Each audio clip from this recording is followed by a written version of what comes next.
Noong ika-5 ng Abril, 2015. Puno ng pananabik, naghanda si Victoria Cilliers, 39 na taong gulang na kapitan ng British Army para sa kanyang skydive sa paborito niyang kanayunan sa Inglaterra. Sa mahigit 2,000 at 600 na talon, isa lang itong normal na araw sa trabaho para sa mahilig sa extreme na karanasan. Hindi niya alam na ang pagtalon na ito ay magbabago ng kanyang buhay magpakailanman. Si Victoria, masigla at mapangahas, ay may lahat. Isang mapagmahal na asawang si Emil, mapagarugang ama sa 2 anak at buhay na puno ng saya. Ngunit alam nating hindi palaging kung ano ang nakikita sa labas ang totoong nangyayari. Regalo ng asawa ang flight na ito, pero sa likod ng maalalahanin niyang kilos ay may di inaasahang motibo. Pati siya hindi niya inaasahan. Si Victoria Cilliers ay muntik ng maranasan ang pinakamasamang bangungot ng bawat skydiver, maligayang pagdating sa extreme edge. Noong linggo ng pagkabuhay Abril 5, 2015 labis ang tuwa at pasasalamat ni Victoria sa regalong bigay ng kanyang mapagmahal na asawa. Ang pagtalon sa Netheravon Airfield, Wiltshire, England. Si Emil Cilliers ay sarhento sa British Army at miyembro ng British Armed Forces. Noon, sinusubok ang kanilang relasyon daya ng ibang mag-asawa. Ang regalo ay pagkakataon para muling magkalapit at buhayin ang pagmamahalan nila. Hindi alam ni Victoria na sa likod ng kabaitan, may nakakatakot na planong nabubuo. Isa na hindi niya malalaman hanggat huli na ang lahat. Karaniwang araw ng tagsibol sa Britanya. Dumadaan ang banayad na simoy ng hangin sa mga lambak, dala ang amoy ng basang lupa at sumisibol na mga ligaw na bulaklak. Ang huni ng mga ibon ay pumupuno sa himpapawid. At ang dating tigang na bukirin ay naging makulay na esmeralda at ginto habang tumutubo ang pananim sa araw. Si Victoria, sabik na sabik, ay wala nang mahihiling pang mas perpektong araw para sa kanyang skydiving adventure. Pagdating sa paliparan, agad niyang sinimula ng paghahanda. Isinuot niya ang kanyang jumpsuit, inasikaso ang kanyang parachute at siniguradong maayos ang lahat bago siya inihatid papunta sa naghihintay na eroplano. Ilang sandali lang, nakatali na siya sa kanyang upuan habang dahan-dahang pinaandar ng piloto ang eroplano sa runway. Umaalog ang masikip na kabina sa dagundong ng makina habang nagsisimula ng umangat mula sa lupa ang maliit na eroplano. Pumasok ang sikat ng araw sa bintana, nagliwanag sa kabina. Malamang na huminga ng malalim si Victoria ng ilang beses para subukang pakalmahin ang kaba sa kanyang tiyan. Habang nakatanaw sa maliit na bintana, nakita ng veteranong skydiver na si Victoria ang malawak na luntiang kanayunan ng Britanya. Ang ingay ng makina at hangin sa gilid ng maliit na eroplano ay posibleng mas nagpalakas sa kanyang kaba at pananabik. Hindi na bago kay Victoria ito. Madalas na niya itong gawin para maibsan ng stress. Habang umaakyat ang eroplano, unti-unti ring pumantay ang lipad nito. Ito na ang sandali kung kailan nagsimulang lumapit si Victoria sa pintuan ng eroplano, dahan-dahan, pulgada kada pulgada. Ang piloto, isang batikang lalaki na may mahinahong kilos, ay nagtaas ng hinalaki mula sa cockpit bilang senyales ng pagsang-ayon. Pagkatapos, dumulas ang pinto at bumungad ang malawak na asul na langit. Pumasok ang hangin, hinila ang kanyang damit at ginulo ang kanyang buhok. Lumapit siya sa gilid ng eroplano, tumingin sa lupa sa ibaba at tumalon siya.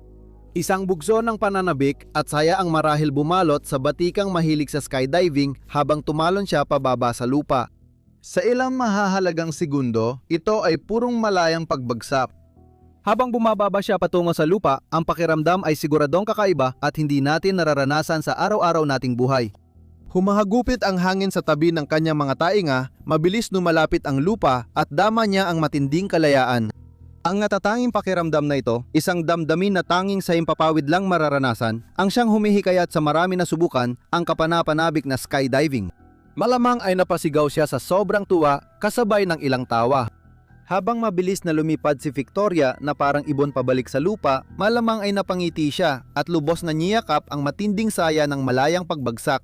Maraming masisigasig na skydiver ang nagsasabing sa sandaling iyon, nawawala ang lahat ng alalahanin sa buhay at ang natitira na lang ay ang kasalukuyang sandali.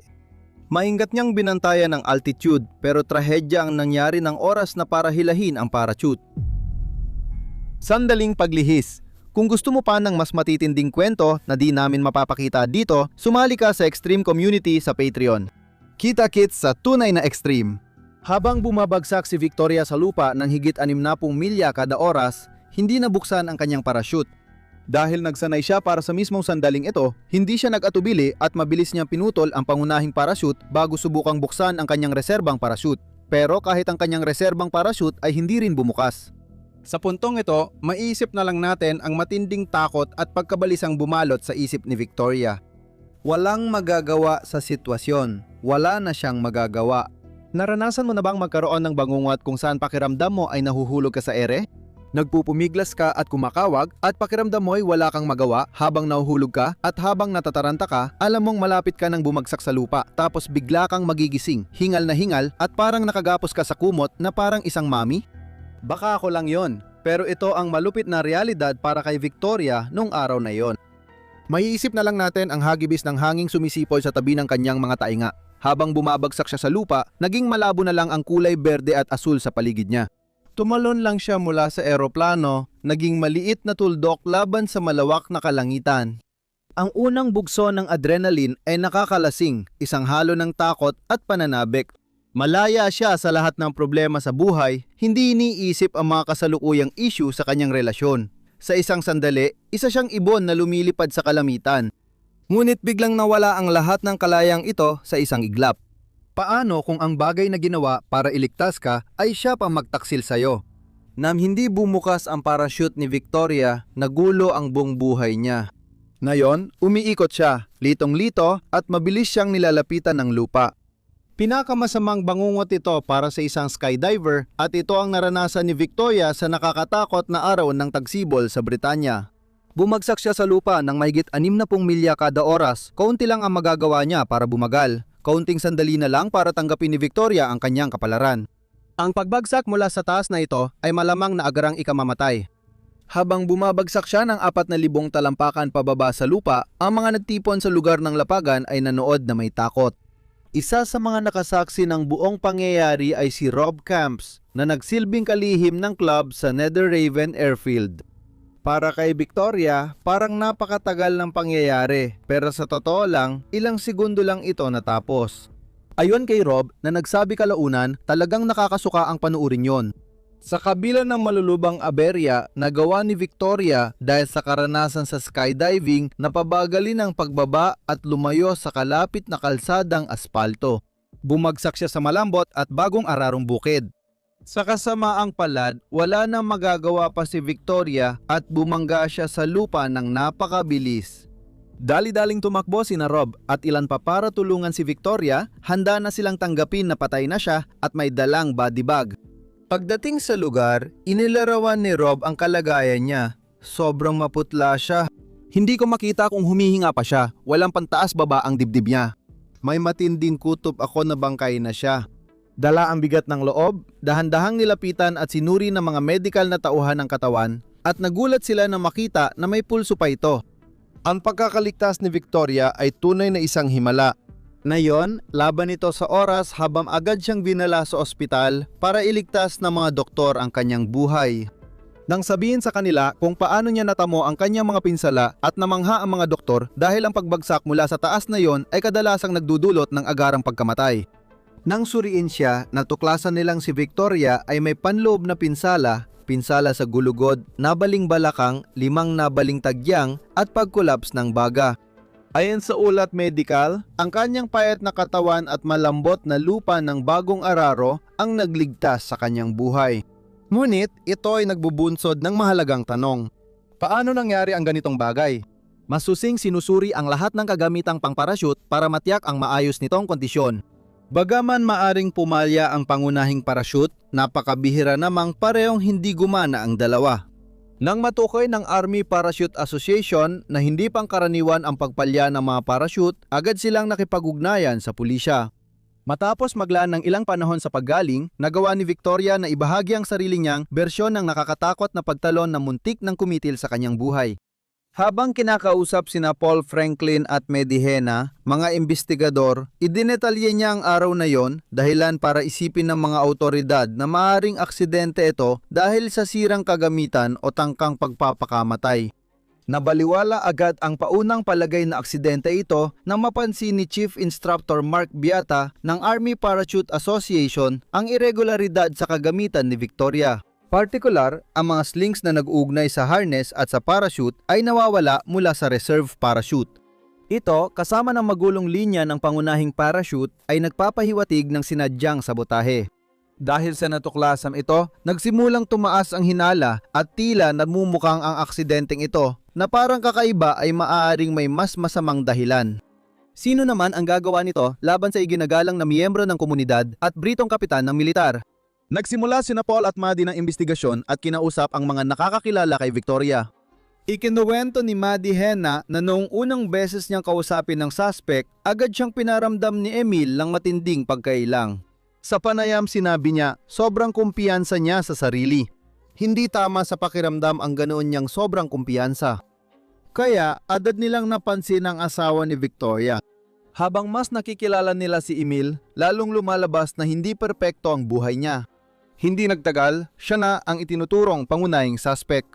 Si Emil ay pinanganak sa South Africa noong 1980 at 80, ngunit lumipat sa UK sa kanyang 20-S at doon nakilala ang kanyang unang asawa na si Carly. Gayunpaman, ang akala nilang pag-ibig sa unang tingin ay naglaho at nauwi sa hiwalayan.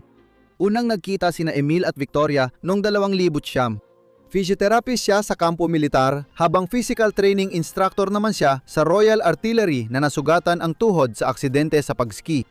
Umunlad ang kanilang relasyon. Sa isang tindi na mahirap baliwalain, si Victoria na nasa kalagitnaan ng kanyang 30 na as ay nahumaling sa matalim na asul na mga mata ni Emil at sa kanyang alpha male na personalidad. Dati na siyang nag-asawa pero ngayon sigurado siyang nahanap na niya ang tamang kapareha. Nagpakasal sila sa South Africa noong 2011 at nagkaanak ng 2. Sa simula, perpekto ang relasyon nila at kinainggitan ng iba ang kanilang pagiging malapit. Gayunpaman, sa kabila ng tila perpektong pagsasama, nagsimulang lumitaw ang mga problema at nagsimulang mag-alala si Victoria tungkol kay Emil. Natuklasan ng mga investigador ang sunod-sunod na utang. Ayon sa ulat, gumastos siya ng malaking halaga mula sa pera ni Victoria at madalas magdahilan sa kanyang problemang pinansyal. Bukod pa rito, madalas siyang nawawala ng matagal na panahon. Sa kabila ng babala, nanatiling nakakulong si Victoria sa relasyon. Tulad ng iba pang biktima ng saplitang pagkokontrol, hirap siyang makalaya. Kahit may di ka nice siyang ugali, di makapaniwala si Victoria sa ipinahiwatig ng mga investigador. Akala nila si Emil ang sinabotahe ang parachute niya para sadyang kitilin ang buhay ni Victoria. May mga problema sila ng asawa niya tulad ng iba, pero posible kayang pinaplanuhan niyang patayin ang ina ng anak niya? Dito nagiging nakakabahala ang kwento natin. Hindi lang ito kwento ng pagkaligtas, kundi ng pagtataksil ng asawang lalaki na nagtangkang patayin ang kanyang asawa at ng mga pangyayaring nagdulot ng kanyang pagbagsak. Sa investigasyon, may nadiskubreng nakakagulat na katotohanan ang pulis.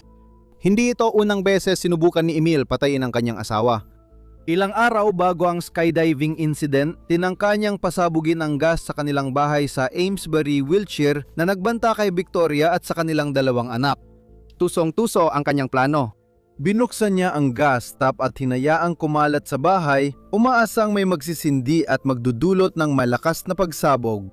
Sa kabutihang palad, naamoy ni Victoria ang tagas at nagawa niyang iligtas ang sarili pati na ang kanilang 2 anak. Ngunit malamang ay inisip nilang isa lamang itong hindi sinasadyang aksidente. Bakit kaya inilagay ng lalaki sa panganib hindi lang ang kanyang asawa kundi pati ang kanilang 2 anak?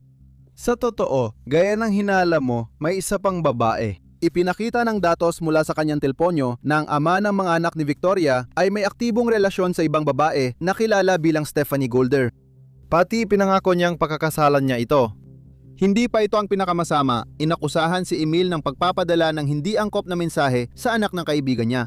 Matapos ang masusing investigasyon, napagdesisyunan ng otoridad na hindi pala siya ang ipinakikilala niyang siya. Sa totoo, isa siyang sociopath na gagawin ang lahat para makuha ang gusto niya. Nalaman ng mga investigador na baon siya sa utang. Umaasa siyang makalaya rito kaya kumuha siya ng life insurance policy sa pangalan ni Victoria na hindi alam ni Victoria. Kung sakaling may mangyari kay Victoria, sinasabing makakatanggap siya ng malaking halaga na nasa 120,000 pounds na katumbas ng humigit kumulang 165,000 dolyar. Ngayon, nagkakaroon na ng koneksyon ang lahat para sa mga investigador. Alaunan, nagsimula nilang pagdugtong-dugtungin ang mga ebidensya na kanilang nakalap at sa tulong ng kanilang kaalaman, natuklasan nila ang malinaw na motibo sa di umano'y ginawa ni Emil. Ang pagkakamatay ng asawa niya ay solusyon sa mga problema niya sa pera at paraan para magsimula siya ng bagong buhay kasama ang bagong kalaguyo. Sa isa sa maraming panayam niya sa pulisya, dama ang bigat ng emosyon sa sinabi ni Emil. Sabi niya, mahal ko siya at siya ang ina ng aking mga anak pero hindi ko na gusto ang aming pagsasama. Napapaisip tuloy ako, narinig na kaya niya ang tungkol sa diborsyo? Huwag kang tatawa, pero nag-aalala siya na ang pakikipagdiborsyo sa isang mataas ang ranggo sa militar ay makakasama sa kanyang karera. Parang sa tingin ko, ayaw niya talaga ng kasal pero gusto niya ang pera na makukuha niya rito. Masusing siniyasat ng pulisya at nadiskubre ang lawak ng panlilinlang ni Emil at ang ginawa niya para mangyari ang pagkamatay ni Victoria. Maraming ebidensya laban sa kanya. Sa huli, nalaman nila ang totoong dahilan ng pagkasira ng parachute ni Victoria noong Abril 5, 2015. Sinadya ni Emil pakialaman ang parachute sa banyo bago tumalon, kaya sapat na ito para sa mga autoridad. Agad na inaresto si Emil Cilliers at kinasuhan ng tangkang pagpatay. Kahit maraming ebidensya laban sa kanya, ipinagtanggol pa rin ni Victoria ang asawa at nagdududa pa rin kaya niya gawin yon. Si Emil Cilliers ay kinasuhan ng 2 tangkang pagpatay at isang paninira ng gas fitting sa bahay nila. Ang unang paglilitis noong Oktubre 2017 ay nagtapos nang hindi nagkaisa sa hatol ang hurado. Gayunpaman, nagkaroon ng muling paglilitis noong Mayo 2018 at sa pagkakataong ito, napatunayan ng hurado na nagkasala si Emil Cilliers sa lahat ng 3 kaso. Matibay ang ebidensyang ipinakita sa paglilitis na nagpakita ng tuso at walang pusong ugali ni Emil. Inilarawan ng hukom na si Justice Sweeney ang mga ginawa ni Emil bilang masasamang krimen na napakabigat at sinabi niyang isa siyang taong may pambihirang kawalang puso na gagawin ng lahat para lang matupad ang sarili niyang kagustuhan. Hindi matatawaran ang bigat ng ebidensya kaya hinatulan si Emil ng habambuhay na pagkakakulong na may minimum na 18 taon. Kasalukuyan niyang pinagsisilbihan ang sentensya sa HM Dovegate Prison sa Staffordshire. Sa mga sumunod na buwan, napagtanto ni Victoria na biktima siya ng isang sadistikong plano. Kaya noong Disyembre 2018, nagsampa siya ng diborsyo. Ang mga naging epekto ng tangkang pagpatay ay isang mahaba at mabigat na paglalakbay para kay Victoria. Kinailangan niya magpagaling mula sa mga sugat at emosyonal na trauma ng pagtataksil na nagdulot ng kahinaan at kawalan ng tiwala habang nilalampasan ng diborsyo at pagiging solong magulang. Matapos ang diborsyo, nagtuon si Victoria sa pagbangon. Nahanap niya ang kapanatagan sa trabaho at hilig sa skydiving. Sa kabila ng matitinding pagsubok na kanyang hinarap, ipinakita ni Victoria ang kahangahangang tibay ng loob. Tumanggi siyang makilala sa mga gawa ng asawa at pagkatapos ay nagpakasal kay Simon Goodman, isang mahilig din sa skydiving sa simpleng seremonya. Kalaunan, nagawa niyang magkaroon ng lakas ng loob na bumalik sa skydiving. Isang matinding pagsuway at patunay na kanyang determinasyon na bawiin ang buhay niya. Tungkol sa desisyong iyon, sinabi niya, ang pagtalon ay mahalagang bahagi ng pag-aayos noon. Kailangan ko yatang baguhin ang alaala ko sa pagkahulog. Kailangan kong tumalon ulit para iwan ang nakaraan. Ang buhay ni Victoria ay patunay ng katatagan sa gitna ng pagsubok. Kahit nakaligtas at lumayo siya kay Emil, patuloy pa rin itong sinikap na kontrolin siya sa mga sumunod na taon matapos siyang mahatulan. Dahil sa sobrang pagkahumaling sa pera, hinabon niya ang bahagi niya sa netong halaga ng dati nilang tahanan ng pamilya nang ito'y nabenta. Ipinapakita ng legal na laban ang matagalang epekto ng ginawa niya at mga hamong hinaharap ni Victoria. Ang kaso ni Victoria Cilliers ay masalimuot na kwento ng tangkang pagpatay, pagtataksil at tibay ng loob. Ang ginawa ni Emil Cilliers ay dahil sa kasakiman, pagkamakasarili at kawalang pakialam sa buhay ng iba. Gayunpaman, ang kaligtasan at paggaling ni Victoria ay patunay ng kanyang lakas at determinasyon. Ang imbestigasyon, mga paglilitis at ang kalaunay pagkakahatol kay Emil Cilliers ay nagdala ng katarungan sa pambihirang kasong ito. Patuloy na nagbibigay inspirasyon at babala ang kwento ni Victoria tungkol sa panganib na mapilit na pagkontrol at kahalagahan ng paghingi ng tulong sa pang-aabuso sa tahanan. Salamat sa panonood, magkita tayo sa susunod. Manatiling matapang at mamuhay ng may tapang.